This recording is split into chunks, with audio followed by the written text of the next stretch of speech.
Antes de continuarmos o vídeo, aproveite para curtir e se inscrever na página. Clique no sininho para ser avisado de novos vídeos. Quem inventou o dia 29 de fevereiro? No ano de 2020, vocês sabem, nós tivemos um dia 29 de fevereiro, um dia que só existe em alguns anos, os chamados anos bissextos. A história desse dia é muito mais antiga do que muita gente pensa. O calendário moderno, como conhecemos hoje, surgiu como uma invenção da Igreja Católica, do Papa Gregório XIII, no século XVI. Mas a história do calendário em si é muito mais antiga, muito antes até do ser humano sequer viver em cidades, sequer existir em máfias estatais. Sempre foi muito importante para as pessoas seguirem os ciclos da Lua e do Sol, já que era importante na época da caça e coleta e ficou ainda mais importante na época da agricultura. O problema original do calendário é que, na verdade, são 3 ciclos de importância para o ser humano, mas eles não são múltiplos um do outro. Há o ciclo do dia, o tempo que o planeta Terra leva para girar em torno do seu eixo, 24 horas. Há o ciclo da Lua, que é o tempo que a Lua leva para fazer uma volta completa em torno da Terra, um pouco mais de 28 dias. E tem o ciclo do Sol, que é o tempo que o planeta Terra leva para dar uma volta completa em torno do Sol, aproximadamente 365 dias e um quarto. Esses 3 ciclos são completamente independentes, mas, para a praticidade, é muito conveniente definir os 2 ciclos maiores, o da Lua e o do Sol, em termos do ciclo menor, o do dia. Mas como é difícil encaixar os 3 ciclos, as primeiras civilizações se dividiam entre as que priorizavam o ciclo lunar e definiam o ciclo solar em termos deste, e as que priorizavam o ciclo solar e definiam o lunar como uma divisão deste. Os calendários lunares geravam o conceito de semana de 7 dias, que é a duração de cada fase da Lua, lua cheia, lua minguante, por aí vai. O conceito de mês, que na verdade é um pouco mais de 28 dias, que seria uma volta completa da Lua em torno da Terra. Embora isso tivesse muita importância no início, principalmente para a caça, rapidamente os calendários lunares foram substituídos pelos solares, muito mais importantes para a agricultura. Hoje usamos a semana sem qualquer relação com a Lua em si, apenas um período de 7 dias pré-estabelecido por padrão, e o mês como um conjunto de dias aproximadamente em torno do tempo que a Lua leva para dar uma volta completa na Terra, mas também sem qualquer relação astronômica real. Foi tudo o que sobrou dos calendários lunares. Os egípcios adotaram o calendário solar. Eles criaram um calendário de 12 meses de 30 dias cada e faziam uma vez por ano uma festa com os 5 dias restantes, fechando o ano de 365 dias. De fato, eles criaram até o conceito de estações, Aket Peret Shemu, ou inundação, que indicava a cheia do Nilo, semeadura, quando depois da inundação eles plantavam nas margens do Nilo, e a colheita, que é quando eles colhiam o que foi plantado antes da próxima inundação. Cada estação dessa levava 4 meses de 30 dias, totalizando os 12 meses do calendário egípcio. Mas o nosso calendário usado atualmente descende mais diretamente do calendário chamado Romulano, que surgiu nos primórdios de Roma. Romulano porque teria sido criado por Rômulo. Lembra daquela história dos 2 irmãos, Rômulo e Remo, que teriam fundado Roma? Então, esse calendário dele era um calendário lunar, que se baseava no tempo da Lua mais do que do Sol. O calendário dele começava no mês de março, depois vinha abril, maio, junho, em homenagem a deuses romanos, e então começava simplesmente a contar os números dos meses, alguma coisa que poderia ser traduzida para o português como cinquembro, sextembro, setembro, outubro, novembro e dezembro. Entendeu, né? 5, 6, 7, 8, 9 e 10. Esses meses já tinham 30 ou 31 dias conforme a definição deles lá, mas não é a mesma definição que temos hoje. Esse calendário, porém, tinha um problema, né? 10 meses de 30 ou 31 dias chegava a 300 e poucos dias e os outros 65 dias. Bem, eram os dias mais frios do inverno no hemisfério norte. Eles simplesmente paravam de contar o tempo, porque todo mundo estava em casa fugindo do frio, e recomeçavam a contar de novo em março do ano seguinte. Março era sempre a primeira lua cheia depois do equinócio. Isso funcionou bem por um tempo, mas às vezes era conveniente saber o dia mesmo no inverno. Então o imperador Nuna Pompílus, em 753 a.C., decidiu criar 2 novos meses, janeiro e fevereiro. Como o ano começava em março, ele terminava em fevereiro, e por isso fevereiro tinha menos dias que os outros meses, porque era usado justamente para fechar a conta. Só que essa solução dele incluía um problema. Antes, eles começavam a contar o ano, em março, sempre na época certa, porque era sempre na lua cheia depois do equinócio. Então não tinha problema nenhum de defasagem. Quantos dias tinha no período de inverno, não importa. Eles não contavam os dias nesse período. Agora que havia 2 meses ali, começou a ter um problema. A cada ano, o ano ficava um pouco mais cedo, porque, tenho certeza que você sabe disso, o ano tem 365,2495 alguma coisa, ou seja, 365 e 1/4 de dia aproximadamente. Esse 1/4 de dia nem faz diferença em poucos anos, mas o efeito foi acumulando ao longo do tempo e o ano começava cada vez mais antes do fim do inverno.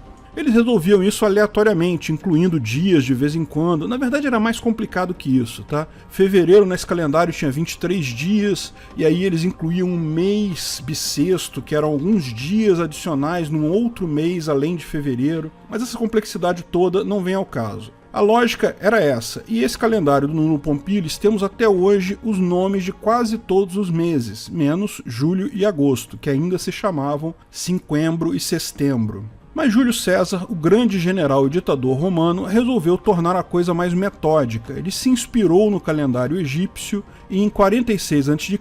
ele criou justamente o ano bissexto, com um dia a mais definido, uma coisa certa de acontecer. Os meses tiveram seus números de dias fixados, fevereiro ficando com 28, e a cada ano divisível por 4, fevereiro teria um dia a mais. Ok, não era tão simples assim, porque ele também ainda incluía esse dia adicional de fevereiro entre os dias 23 e 24 de fevereiro. Lembra daquela bagunça de fevereiro ter só 23 dias? Pois é, mas isso é detalhe. Sim, ele também alterou o início do ano para o dia 1º de janeiro, para coincidir com os meses do calendário egípcio. Posteriormente, o mês de cinquembro virou julho, em homenagem justamente a Júlio César, e mais adiante um pouco, sextembro virou agosto, em homenagem a Augusto César, o afilhado dele que herdou o Império Romano depois da morte de Júlio César. Essa grande solução foi chamada de calendário juliano e funcionou muito bem por muitos séculos.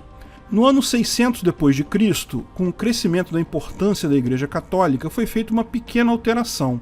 O número do ano passou a ser considerado a partir do nascimento de Cristo, e não da criação do Império Romano, como era antes. Cristo nasceu, segundo definido pelo monge Dionísio, que propôs tal mudança, no ano 753 da fundação de Roma, ou seja, o ano que era 1353 da fundação de Roma passou a ser o ano 600 depois de Cristo. Mas o resto do calendário continuou igualzinho. Mas só tem um problema, o ano tem um pouco menos de 365 e 1/4 de dias, alguns segundos a menos. Então o início do ano começou a avançar para a primavera lentamente. Isso não fazia diferença em poucos anos, mas ao longo de vários séculos começou a ser notado. Em 1582, o Papa Gregório XIII promulgou o chamado calendário gregoriano, que é basicamente a mesma coisa que o calendário juliano, com apenas alguns acertos menores. Anos divisíveis por 4 são bissextos, a menos que sejam divisíveis por 100 também. Então o ano de 1600 deveria ser bissexto porque é divisível por 4, mas não foi bissexto porque é divisível por 100. A outra regra diz que anos divisíveis por 4 e por 100, mas que também sejam divisíveis por 400, são bissextos também. Então o ano 2000, que não seria bissexto por ser divisível por 100, mas foi bissexto, porque também era divisível por 400. Mas o Papa Gregório XIII também resolveu corrigir a data corrente e somou 11 dias para corrigir o efeito da falta desse calendário ao longo do tempo. O mês de outubro de 1582 foi estranhão, olha só. Essa alteração foi bem mais complicada, levou muito tempo para ser replicada por todo o mundo ocidental então. Muitas datas fazemos confusão até hoje. O grande matemático britânico Sir Isaac Newton nasceu em 25 de dezembro de 1642, certo? Errado. Foi em 25 de dezembro pelo calendário antigo, mas ele nasceu depois da promulgação do novo calendário. Só que a Inglaterra só aceitaria a mudança em 1752. A data pelo novo calendário deveria ser 4 de janeiro de 1643. Pois bem, essa história todo mundo conhece, estou chovendo no molhado aqui, mas agora vem o ponto importante. Quem definiria o calendário numa sociedade libertária? Como vimos, os calendários foram definidos basicamente por governos, e foi o fato do Império Romano ter tido uma grande penetração militar no mundo todo que deu origem a boa parte da cultura ocidental e que levou o calendário deles a ser usado na maior parte da população hoje em dia, pelo menos no mundo ocidental. Numa sociedade libertária não coercitiva, isso não aconteceria, mas a questão é que isso é um ponto muito pouco importante numa sociedade com informação distribuída e barata. Por exemplo, hoje judeus, chineses, árabes e várias outras culturas no mundo têm calendários diferentes do que usamos aqui. Mas basta você digitar no Google o dia para saber a equivalência em qualquer calendário do mundo. Como explicamos no vídeo Sem Governo, quem iria encher nosso saco com horário de verão, por motivos óbvios o título do vídeo ficou desatualizado, não temos mais horário de verão, mas o vídeo fala de um monte de coisa além do horário de verão, fala basicamente de padronização. Pesos, medidas, tipo de tomada, mão de direção, e poderíamos incluir aqui também o calendário. Lá explicamos que padronização é algo benéfico para todo mundo. O ideal é que todo mundo usasse o mesmo peso, a mesma tomada e, lógico, o mesmo calendário. Isso é algo óbvio e a padronização tende a surgir naturalmente nas sociedades com informação ampla e distribuída. Ninguém precisa te obrigar a usar alguma coisa para ter uma base de comum com todo mundo, porque isso é o melhor para você. Você não precisa ser obrigado a fazer algo que já é o melhor para você. Na verdade, quando o governo resolve forçar pessoas a um padrão qualquer, como por exemplo, as famosas tomadas de 3 pinos, isso geralmente não é feito pelo interesse das pessoas, mas sim por interesse de indústrias ou por propina e enriquecimento ilícito de mafiosos governamentais mesmo. Padrões gerados de forma aberta, sem ninguém forçar ninguém a nada, são muito melhores. Como eram as tomadas antigas no Brasil, que não tinham padronização, mas todo mundo tinha tomada que funcionava. E a USB, que está virando um padrão mundial, agora na era da informação descentralizada, que está cada vez mais sendo usado para a energia. Justamente por ser um padrão constante, eu não duvido nada que no futuro você vai ligar até seu ar-condicionado e sua geladeira num USB. Mas em algumas situações esbarramos num problema para a unificação de padrões. Quando duas sociedades usam padrões diferentes por questões históricas, por exemplo, a questão da medida de pé e polegada nos Estados Unidos e metro no resto do mundo, todo mundo concorda que é melhor unificar, mas cada lado quer que o outro lado mude para o seu padrão, lógico, é mais conveniente. Antigamente, isso só era resolvido por máfias estatais usando violência. Nós usamos o metro aqui em Banânia porque Napoleão Bonaparte inventou essa coisa e obrigou a Europa inteira a usar isso no tapa. Numa sociedade libertária, isso não aconteceria, porque ninguém pode coagir outras pessoas a fazer algo. Porém, o ancapistão, a sociedade libertária em si, tem como pré-requisito a existência de informação barata e acessível.